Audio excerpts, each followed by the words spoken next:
It's been a tradition with the Sri Lanka India Society to commemorate and celebrate the Independence Day of India, the Independence Day of Sri Lanka, and what a great tradition it has been.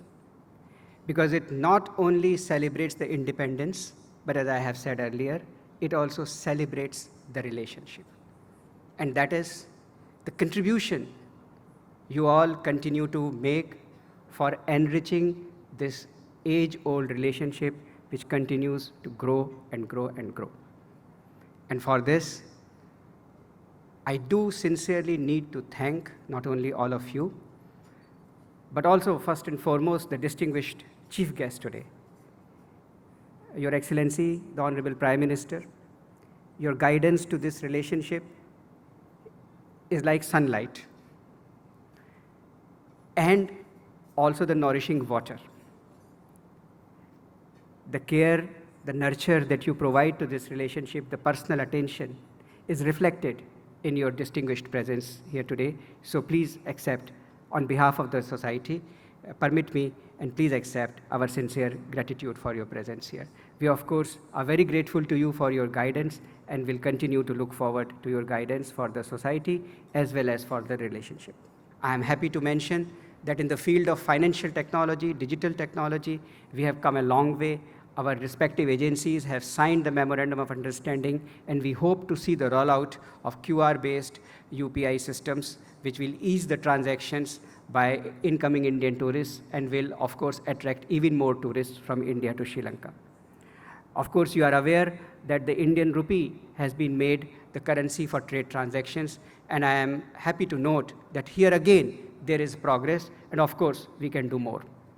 And many of you may have seen the news which has been put out on Twitter today that in the realm of trade, the two countries have started the discussions between the new trade negotiators of both the countries, currently in the virtual mode. It happened on the 19th September, and now we will have soon their physical meeting on the ETCA, the Economic and Technological Cooperation Agreement. We very much hope and we would like to request the government of Sri Lanka that we reach a quick culmination of these discussions and negotiations so that we can our people can start reaping the benefits. Very soon, ladies and gentlemen, apart from, of course, the air connectivity, the enhanced air connectivity, some of it is automatic after the COVID, but also, again, I would like to thank the government of Sri Lanka for their cooperation for restoring the Chennai-Jaffna flight. And it started as 4 flights per week, but as you know, it has now grown to 7 flights per week. And I thought that there was a 1.5 months waiting. Somebody yesterday told me there is a 3 months waiting. To address you at this prestigious platform as Sri Lanka India Society is one of the oldest and the largest friendship societies in Sri Lanka. As mentioned before, its services since inception in 1949 to promote the development and the elevation of social and cultural relations between our two countries, and friendship between the people of Sri Lanka and India has traveled a long way into many areas today. And we appreciate the role that has been played by the society between our two countries and people on all fronts.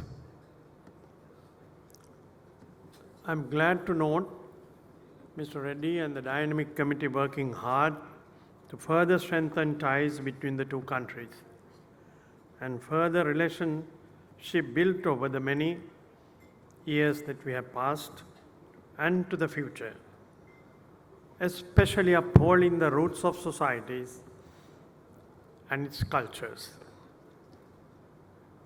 Our friendly neighbor, India, has extended enormous support to us in the economic field, financial and the monetary fields, development efforts and emergency aid that Sri Lanka needed when it faced this most severe crisis. So, High Commissioner, may I, on behalf of the government once again, and the India Society, which played a very important role, convey our highest appreciation. My presence today also, as Prime Minister of Sri Lanka, and the presence of His Excellency Gopal Bagle, the High Commissioner, at this ceremony indicates the importance of the society and the event. We are here to commemorate the 76th independence anniversary of India. The leaders of the Indian freedom movement under the stewardship of Mahatma Gandhi dreamt of an independent and prosperous India. And today, India has emerged in this long journey as a giant economy among the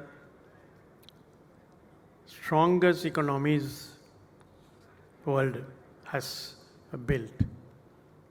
I would like to also mention few of the important sections of Prime Minister Modi's speech on Independence Day, when he stated, "It is also an occasion to assess our present and reflect about our way forward." Looking at the present, we see that India has not only regained its rightful place on the world stage, but it has also enhanced its standing in the international order. India is playing a crucial role in promoting development, as mentioned before, humanitarian goals around the world. India's most recently has been growing at an exponential rate. India's progress has been following the democratic path. India's progress has been over continuous dedication. And the journey for 76 years, and India has achieved. I would like to say, we in Sri Lanka is inspired that India has not only regained its rightful place on the world stage, but it has also enhanced its standing in the international order. India plays a crucial role in promoting development and humanitarian goals around the world in many continents. The Indian entrepreneurs, including the leadership of international forums, especially presidency of the G20 by Prime Minister Modi, is an occasion to reconnect with our history. It is also an occasion to assess our present and reflect about our way forward, Prime Minister stated. As a son of a freedom fighter, not only of Sri Lanka, as a freedom fighter of India, as a son of a freedom fighter who had my father and mother spent years in the jail in Mumbai because they were associated with the freedom movement in India.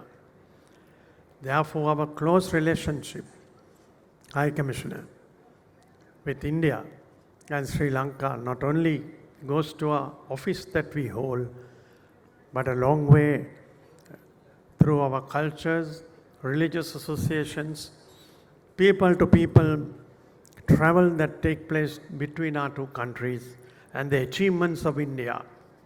You have reached the highest possible challenge that any other country faces.